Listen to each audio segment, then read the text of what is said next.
You've felt it, haven't you? That chilling whisper, that tightening in your chest when the world goes quiet and the silence screams louder than any shout. It's that visceral ache when the people you thought would always be there suddenly, inexplicably, fade into ghosts, their presence a mere echo in an empty room. You reach out, but the texts go unanswered. The calls ring hollow, and the warmth of connection turns into an icy void. In those moments, a stark, undeniable clarity washes over you. You are walking this winding path far more alone than you ever imagined. It's a realization that can hit with the force of a tidal wave, leaving you breathless and adrift in an ocean of unexpected solitude. The air around you seems to grow colder, the vibrant hues of life dimming to a monochromatic grey as you internalize the profound shift in your landscape. This isn't just about a missed call or a silent message. It's about the deeper, unsettling truth that sometimes the most challenging stretches of our journey are traversed by only one set of footprints. It can feel like a profound betrayal, a sudden, jarring rip in the fabric of what you believed was constant and unbreakable. The world, once teeming with shared laughter and comforting presences, now feels vast, impersonal, and eerily quiet. This feeling, this raw, exposed vulnerability, is not a sign of weakness. It is, in fact, the fertile ground from which true strength can emerge.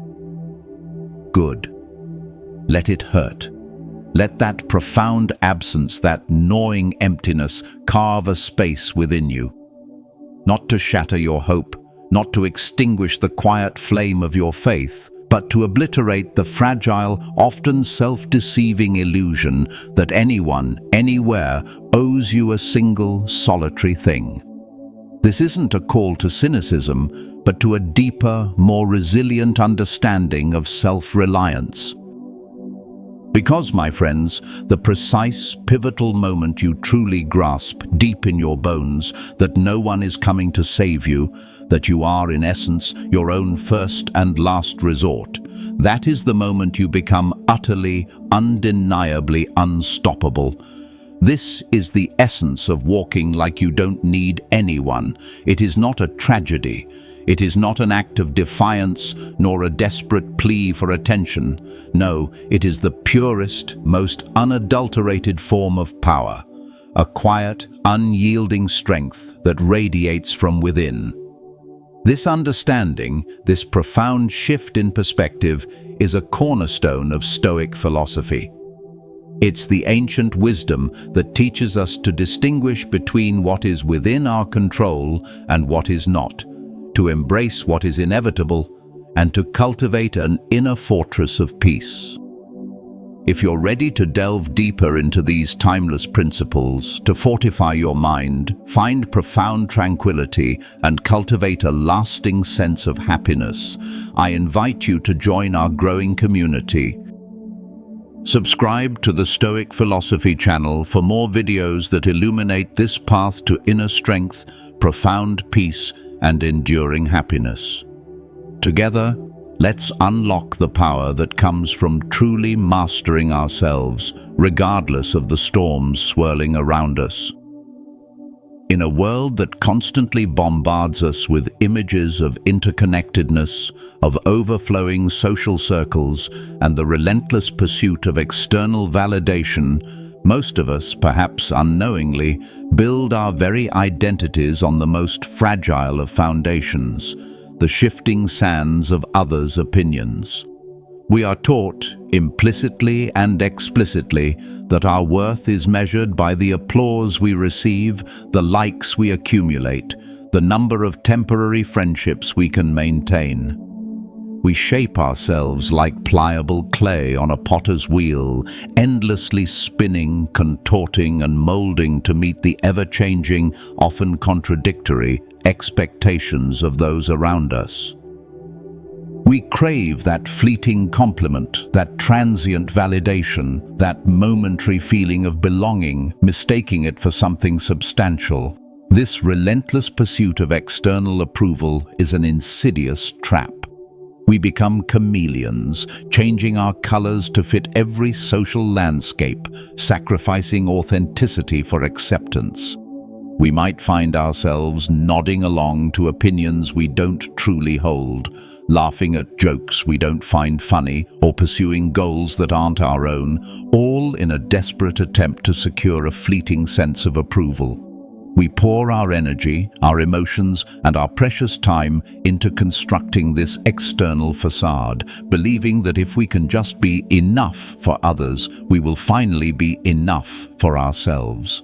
This fragile construction, meticulously built on such precarious ground, explains precisely why so many of us shatter into 1,000 pieces the moment someone withdraws their attention, or a friendship withers and dies, or our diligent efforts go unnoticed.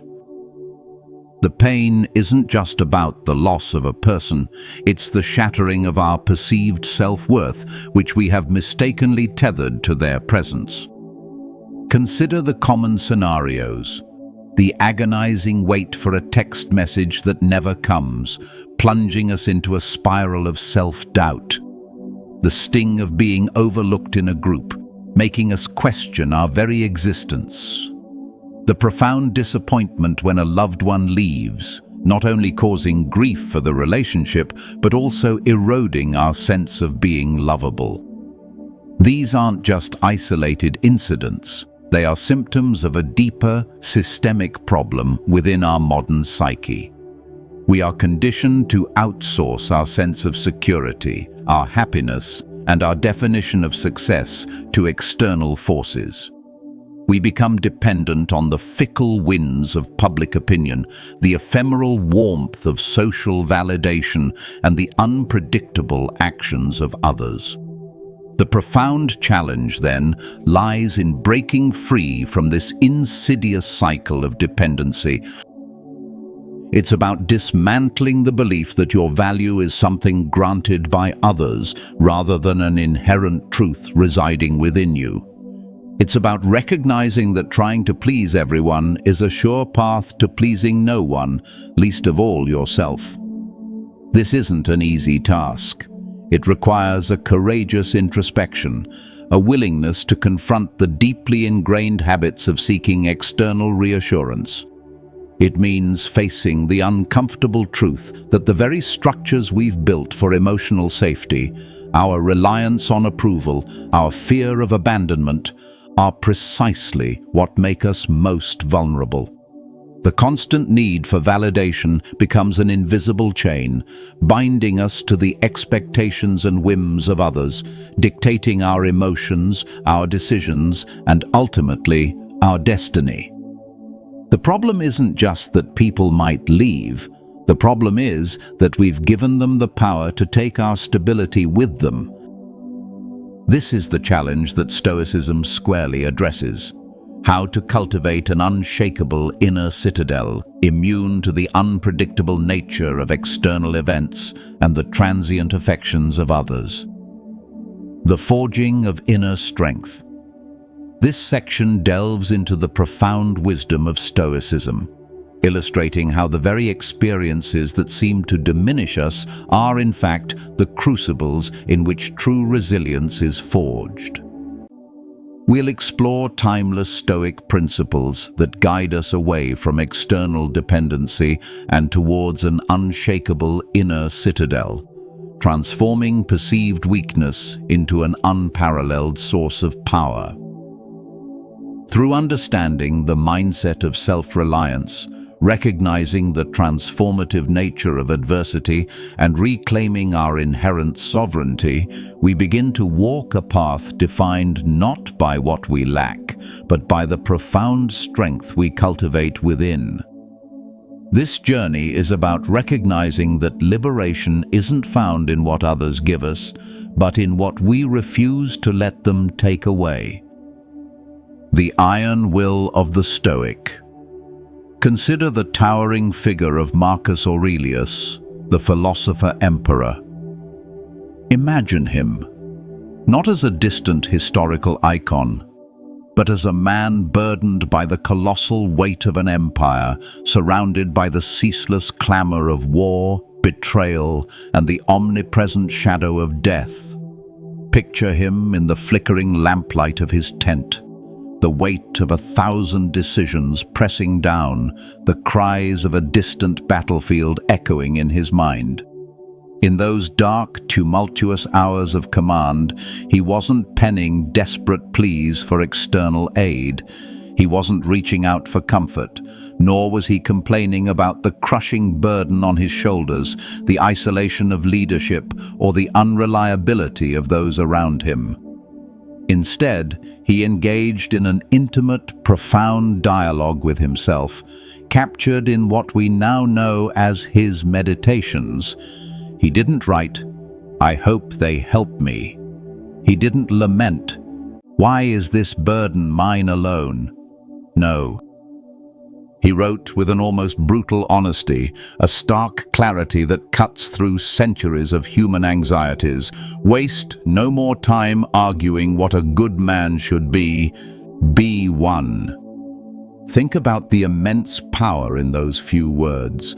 There was no expectation of applause, no yearning for an audience to witness his virtue, no desperate need for external validation. There was only the unyielding call of responsibility. A responsibility to his duty, to his principles, and most importantly, to himself. He understood that true worth isn't bestowed by others. It is cultivated from within. His focus was entirely on his internal state, his actions, and his character, rather than the shifting sands of external perception or support. This, my friends, is the quintessential mindset of the man or woman who truly walks like they don't need anyone.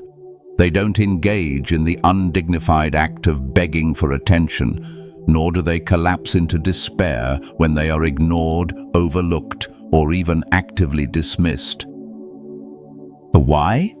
Because from the very outset, their actions, their efforts, their very being were never predicated on gaining approval. They don't perform for likes, they don't strive for public accolades, and they don't seek applause as their primary reward.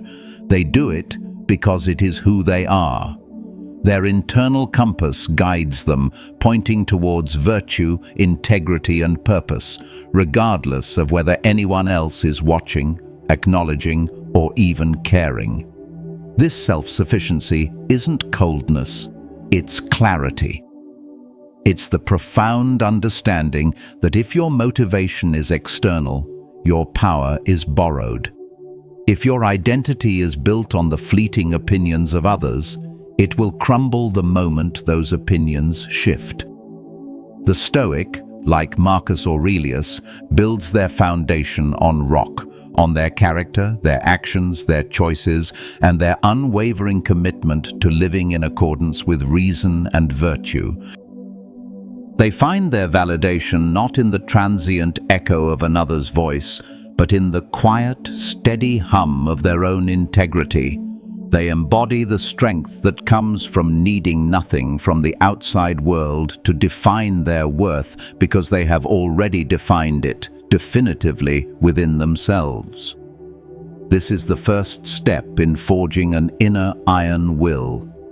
Understanding that your power, your worth, your very essence is not negotiable, and it is not dependent on anyone else. It simply is. Forged in the fire. You, my friend, were not born to be a mere background character in someone else's fleeting drama. You were not destined to be an extra in a story where you have no agency, no voice, no significant part. No, you were born to be the protagonist of your own epic journey, the one who walks through fire, not to be consumed, but to be purified. This isn't about seeking out pain or hardship, but understanding its transformative power when it inevitably arrives. Think of the raw iron, brittle and unremarkable. It is only through the intense, searing heat of the forge and the repeated, deliberate blows of the hammer that it transforms into something magnificent, something impossibly strong. Steel. You, through every trial, every unexpected abandonment, every silent moment of profound solitude, are becoming iron. You are becoming resilient. When you endure hardship alone, when you face a challenge without a cheering section, when you pick yourself up after a fall with no helping hand extended, this is precisely when the forging begins. This fire isn't for revenge, though the thought might briefly flicker. It's not for recognition, though human nature might crave it. It's far more profound. It's because fire makes iron stronger, and you are in the process of becoming unbreakably strong. You are shedding the brittle layers of dependency, burning away the need for external validation, and solidifying your core. In this profound process, you discover a liberating truth. You don't need to explain yourself to anyone. Your discipline, that unwavering commitment to your principles, your routines, your self-improvement, even when it's difficult and unobserved, that is your answer. It's the silent, consistent dedication that speaks louder than any defense or justification. Your silence in the face of provocation, misunderstanding, or dismissal, that is your response. It's not a sign of weakness or apathy, but a demonstration of inner calm and control, a refusal to engage in the pointless drama of external validation. And your resilience, that uncanny ability to bounce back, to endure, to not just survive, but to grow stronger after every setback. That is your ultimate revenge, not against others, but against the very idea that anything external can truly break you, because true power is quiet. It doesn't brag about its accomplishments, it doesn't shout for validation from the rooftops, nor does it seek permission to exist or to act. It moves like a storm beneath the surface, gathering strength, silent and deep, waiting. It doesn't need to announce its intentions or seek approval for its trajectory. And when the time comes, when it has gathered enough force, it changes everything without asking permission, without needing an audience. This silent, undeniable force is cultivated through solitude and self-reliance, through enduring the fire not as a victim, but as the raw material for something greater. You become powerful because you realize the only approval you truly need, the only strength that genuinely sustains, comes from within. The fire reveals what you are made of, and it reveals that you are indeed made of iron. The unflinching stride. Here's the truth that will burn if you're not ready. A truth that many shy away from because it challenges the very fabric of social expectation. You will be misunderstood. When you choose to walk a path of self-reliance and internal validation, when you prioritize your principles over popular opinion, you will inevitably stand out. And standing out often invites misunderstanding, skepticism, and even outright resentment from those who operate differently. You will be left out of conversations, excluded from circles, and abandoned by those who find your independence threatening or simply inconvenient. People will doubt your motives, question your choices, and in some cases, actively resent your calm composure in the face of their own anxieties. Why? Because nothing threatens the weak like someone who doesn't flinch. Nothing destabilizes those who rely on external validation more than witnessing someone who clearly doesn't need it. Think about the stark contrast. You walk in silence, focusing on your internal journey, while they scream for attention, desperate for a fleeting glance or a word of affirmation. You endure hardship in solitude, finding strength in your own company, while they collapse without constant companionship, unable to bear their own thoughts. You build your inner world, your character, your habits, often in the dark, through unseen discipline and quiet perseverance, while they spend their energy decorating a superficial outer life, seeking applause for trivialities in the bright public light. Your very existence, your calm self-possession, your unyielding pursuit of your own path will feel like an insult to everything they refuse to become. It challenges their comfort zones, exposes their dependencies, and highlights the courage they lack to forge their own way. They might label you arrogant, cold, selfish, or strange. They might gossip, criticize, or try to undermine you. Let them talk.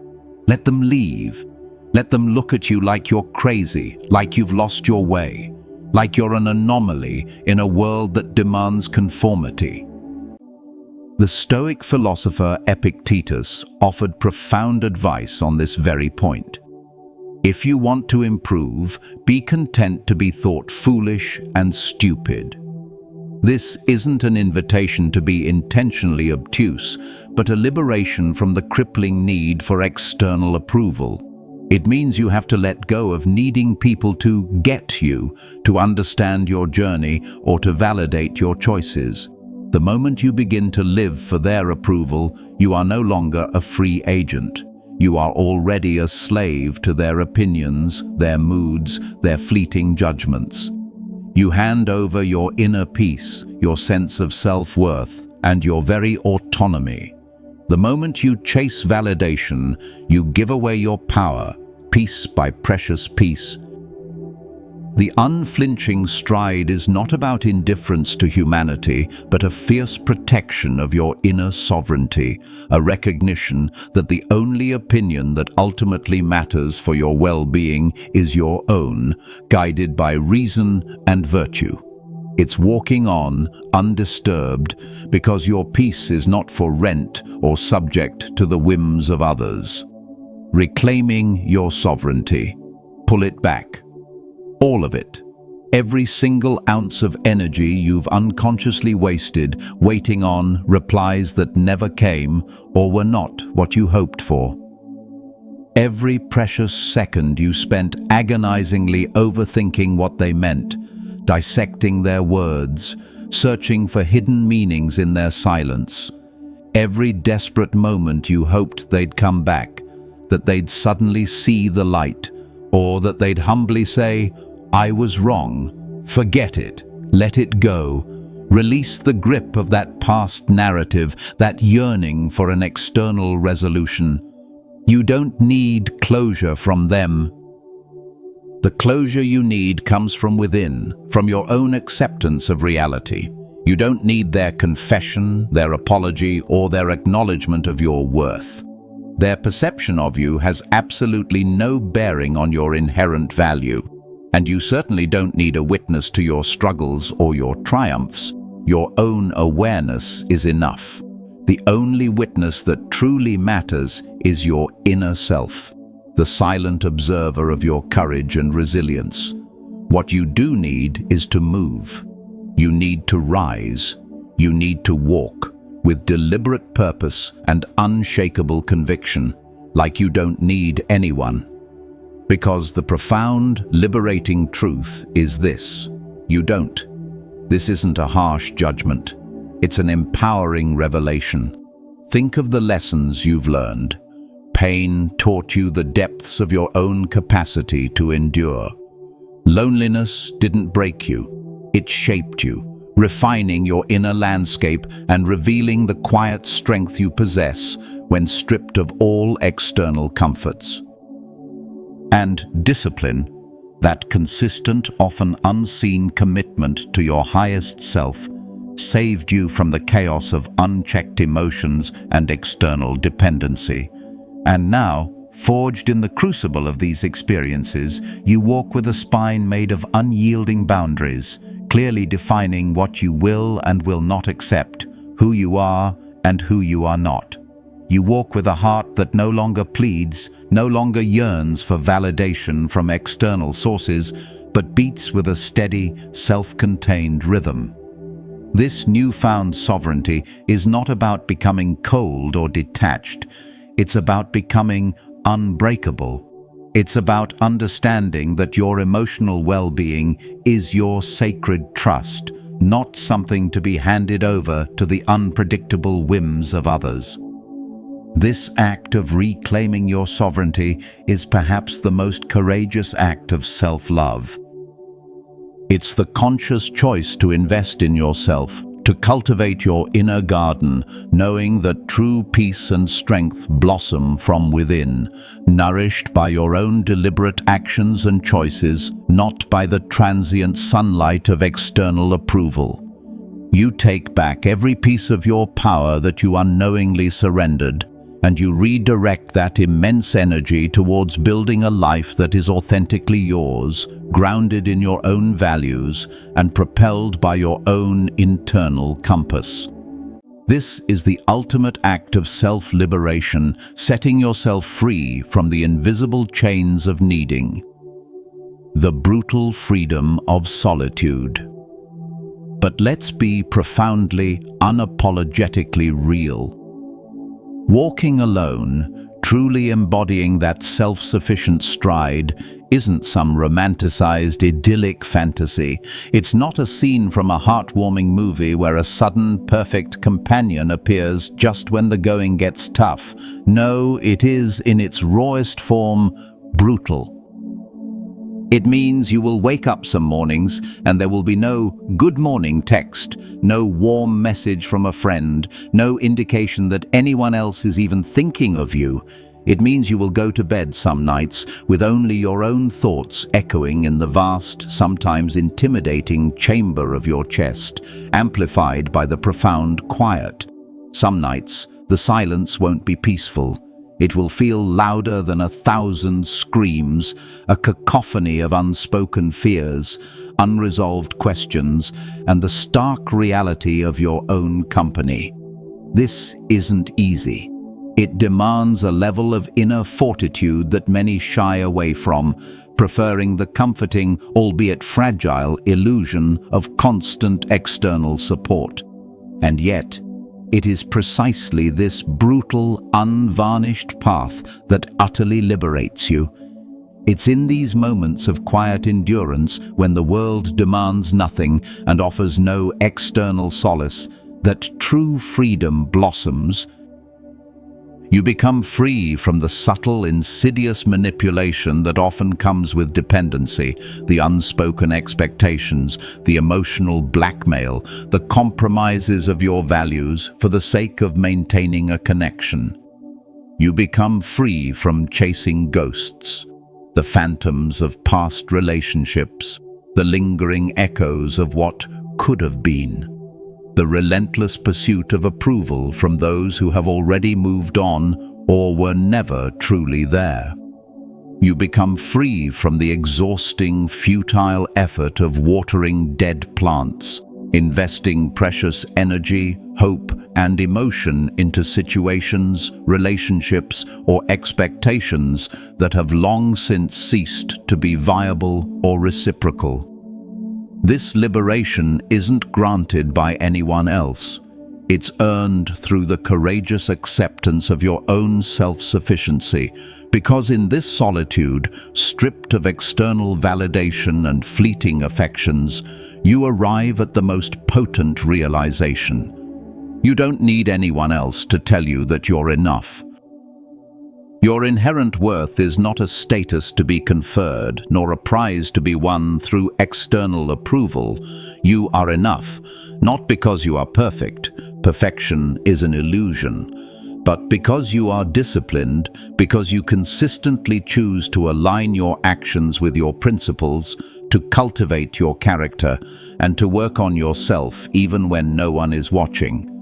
You are enough. Not because you are universally loved by everyone you encounter, but because you love yourself enough to keep going, to persist in your growth, to stand firm in your values even when the current of popular opinion pulls you in another direction. This is a self-love rooted in respect and integrity, not in fleeting sentiment. This profound realization shifts your entire perspective. The quiet nights are no longer empty. They become opportunities for introspection, for deep work, for cultivating your inner world. The absence of external validation no longer stings. It becomes proof of your self-reliance. You understand that your sense of being enough is an internal state, a continuous process of self-cultivation, rather than a fragile construct built on the shifting sands of external opinion. This is the key moment, the turning point, where the perceived tragedy of solitude transforms into the exhilarating power of self-ownership. It is the moment you truly step into your own, recognizing that the greatest strength is found not in avoiding the path alone, but in walking it with unshakable resolve. Conclusion. The wise Roman Stoic Seneca once observed, with a precision that still cuts through the centuries, "It is not that we have a short time to live, but that we waste much of it." Ponder that for a moment, and then ask yourself, what wastes time more profoundly, more insidiously, than chasing what has already left? What drains our vital energy more than desperately trying to fix what ultimately chose to break itself, or waiting endlessly on people who made a clear, conscious choice not to show up for us or for themselves? This relentless pursuit of the past, this futile attempt to reanimate what is gone, is a profound squandering of the most precious, irreplaceable resource we possess, our present moment. So, the clarion call from the heart of Stoicism is this: stop. Stop the chasing. Stop the futile fixing. Stop the agonizing wait. Reclaim every second of your fleeting, precious time. Reclaim your mind, freeing it from the mental prisons of what-ifs and should-haves. Reclaim your power, pulling back every ounce of energy you've invested in external validation and redirecting it inward. Understand this fundamental truth. There is nothing more dangerous, nothing more formidable than a man or woman who has truly mastered the art of walking away. This isn't walking away out of pride, though a healthy self-respect is certainly part of it. It's not walking away out of spite or bitterness, for those emotions only chain you to the very things you seek to escape. No, it is walking away out of absolute clarity. They see clearly now, with an almost piercing insight, who genuinely gives energy and who relentlessly drains it. They discern with precision who truly supports growth and who, out of their own insecurities, fears it and attempts to stifle it. They distinguish between those who talk of love and loyalty but act with indifference, and those whose actions align with their words. And once you see it, with that kind of unvarnished clarity, you simply cannot unsee it. The illusion is shattered, and the path forward becomes starkly apparent. You stop explaining yourself. You stop trying to fix what isn't yours to mend. You stop hoping for different outcomes from unchanging patterns. You simply start becoming. You become the person you were always meant to be, unburdened by the expectations and dependencies of others. Every step you take alone, truly understand this. It's not isolation, it's evolution. Every silent morning run, every cold shower that sharpens your resolve, every page you read when no one's watching, that is your soul breaking free from dependency. That is your body and mind remembering what it means to rely solely on you. Because, truthfully, what kind of strength is it if it only works when you're loved and supported?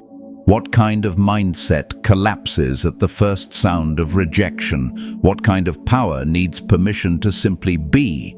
No. Real strength isn't reactive, it's proactive. You don't wait for the storms to pass. You train in the rain. You sharpen your thoughts like a blade. You clean your habits like a sacred temple. And you hold yourself accountable like a disciplined soldier, not for anyone else, but profoundly, fundamentally, for you. Because you've learned the most crucial lessons. No one can give you peace. No one can give you discipline. No one can give you self-respect. These are inner wars, battles fought within, and you fight them alone, armed with your own reason and resolve. So, walk like you don't need anyone, but walk with deep, unwavering meaning. Let each deliberate step echo. I'm not waiting for your approval. I've already chosen myself. Because what you have now is peace, not the fleeting peace of comfort, but the unshakable peace of control. Control over your emotions, your reactions, your very direction. You don't wait for the path to appear, you become it. That, my friends, is Stoicism. It's not pretending you don't care, but caring deeply about what truly matters, your virtue, your character, your inner world. You don't need praise, you need principles. Not a cheerleader, a standard, not their permission, your own discipline. And once that clicks, once that profound truth settles within you, the silence stops hurting and solitude transforms into undeniable power. You become calm in chaos, steady when others fall apart, because you walked through fire and came out magnificently forged. So walk, not to impress, but because it is who you are now. Let them say you've changed. You have. You've stopped needing, and you have started knowing. Because Stoicism doesn't teach you to chase. It teaches you to lead, to build, to simply be. So walk like you don't need anyone, because if you fall, you rise. If they doubt you, you continue. And when they look back, they'll see the truth. They didn't break you, they built you. So thank them for the lessons, then forget them, and walk like you never needed anyone. Because truly you never did. If you found strength and clarity in these words, I encourage you to explore the full library of insights on the Stoic Philosophy YouTube channel. Each video is crafted to help you cultivate a mind that is strong, peaceful, and truly happy. Don't miss out on future content designed to empower your journey. Be sure to subscribe to the channel and hit the notification bell. Thank you for spending your valuable time with us today. May your path be filled with unwavering strength, profound peace, and an enduring sense of self-mastery.